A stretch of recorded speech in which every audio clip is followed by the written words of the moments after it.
Имало едно време една много тиха гора, която никой не виждал истински. Не защото била далеч, а защото само хората, които умеели да слушат със сърцето си, може ли да я намерят? Гората се казвала Шепнещата гора. И всяка вечер, когато слънцето започвало да заспива зад хълмовете, там се случвало нещо малко магично. Глава 1.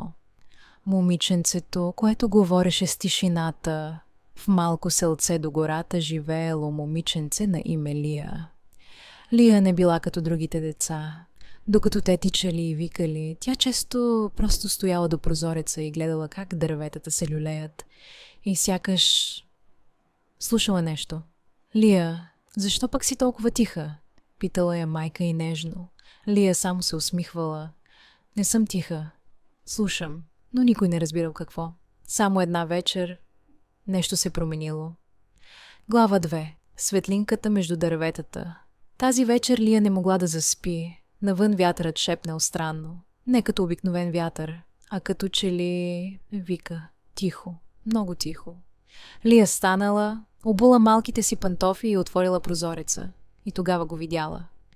Между дърветата в Шепнещата гора имало малка светлина. Не силна, не като лампа, а като дъхна звезда. Тя мигала бавно, като че ли я чакала, ли я приглътнала и направила нещо, което никога не била правила преди излязла навън. Глава 3.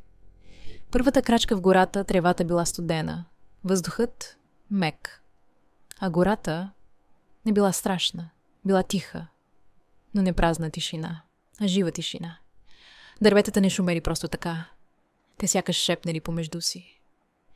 И светлинката я чакала. Лия тръгнала след нея, стъпка по стъпка.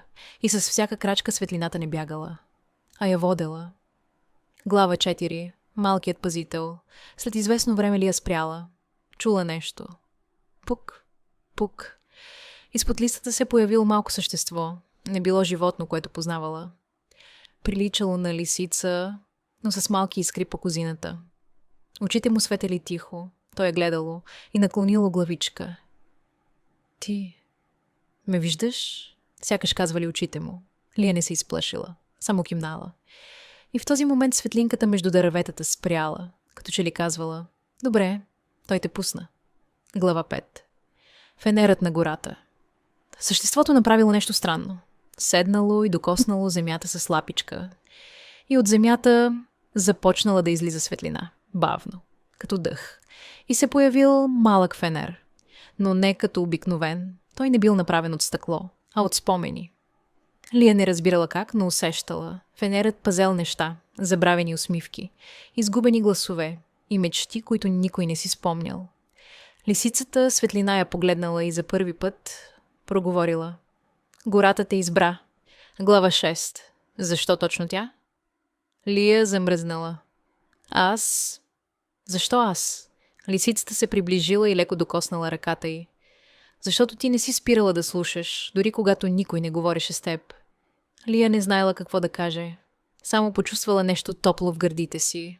Като че ли най-накрая била на място, където й вярват. Глава 7. Първият изгубен спомен фенерът започнал да трепти. И изведнъж картината около тях се променила. Лия вече не била в гората. Била в спомен. Виждала малко момче. Седяло само на люлка. И плачело тихо. Никой не го виждал. Никой не го чувал. Но фенерът светел точно над него. Лия усетила болка в сърцето. Това кой е? Прошепнала. Спомен, който никой не е взел обратно, казала лисицата и добавила: ако остане тук твърде дълго, ще изчезне. Глава 8. Първото решение Лия погледнала фенера и после момчето и без да знае защо, протегнала ръка. Докоснала светлината и в този момент всичко се разтворило. Глава 9. Какво се случва след това? Лия се събудила обратно в гората, но нещо било различно. Фенерът вече светел по-силно и в него имало нова искра. Малка усмивка. Лисицата я гледала сериозно. Ти върна първия спомен, но това беше само първият. Има още, много още. Лия погледнала дълбоко в гората И тогава го усетила. Нещо голямо. Нещо, което не й казвало всичко още. Само едно. Истинската работа започва сега. Лия стояла между дърветата. Фенерът в ръцете й леко пулсирал. Лисицата вече не била до нея. Била напред, в мрака, и чакала. А от гората започнали да се чуват още шепоти. Но този път не били само един, били много. И всеки от тях зовял по име. Лия, Лия, Лия. И точно когато Лия направила крачка напред, светлината на фенера изгаснала за секунда и се чул глас, който тя още не познавала. Не всички спомени искат да бъдат върнати. И тогава тишина.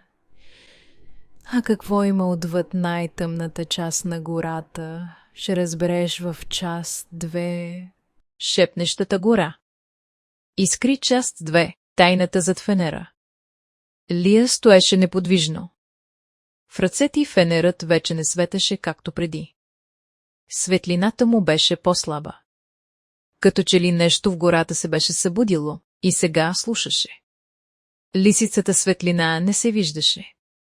Но Лия усещаше, че е наблизо. Много близо. Глава 1. Гласовете се променят. Първо беше само шепот. Лия. Но после. Шепотът започна да се чупи. Да се разпада. И да звучи различно. Не трябваше. Върни го. Твърде късно е. Лия направи крачка назад. Кой е там? Прошепна тя. Отговор нямаше. Само гората, която сякаш дишаше по-бавно. Глава 2. Фенерът избира. Фенерът изведнъж загря. Не като огън, а като живо сърце. И започна да показва нещо ново. Не спомен, а карта. Но не карта на място, а карта на чувства. Тъмни петна. Светли линии. И едно огромно място в центъра. Заключено. Лия го гледаше без да мигне. Какво е това? Прошепна тя. И тогава лисицата се появи отново. Но този път не светеше спокойно. А трептеше. Глава 3. Истината за фенера. Това не е просто фенер, каза лисицата тихо. Лия я погледна. Той събира спомени, но и нещо друго. Лия не разбра. Какво друго? Лисицата замълча. После каза. Той заключва това, което спомените са опитали да скрият. Настъпи тишина. Тежка. Не като нощ, а като нещо, което пада вътре в теб. Глава 4. Забранената част на гората. Фенерът започна да сочи. Сам. Без Лия да го движи. Надясно. Към част от гората, която беше потъмна от всичко друго. Дърветата там не се движеха. Не шумяха. Като че ли не искаха да бъдат забелязани. Там не се ходи, каза лисицата. Гласът ти беше различен. За първи път несигурен. Лия преглътна.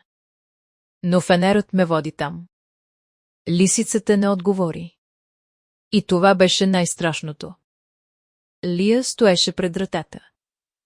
Фенерът вече не беше просто предмет, а избор. Зад нея гората започна да шепна отново. Но този път не беше Лия, а нещо друго. Същото име, но изречено от различен глас. И точно когато Лия протегна ръка към вратата, шепотът спря. И от другата страна се чу. Най-накрая дойде. Част 3 предстои. И тогава ще разбереш. Кой всъщност е другото момиче? Защо гората избра? И какво се случва, когато фенерът избере грешния човек?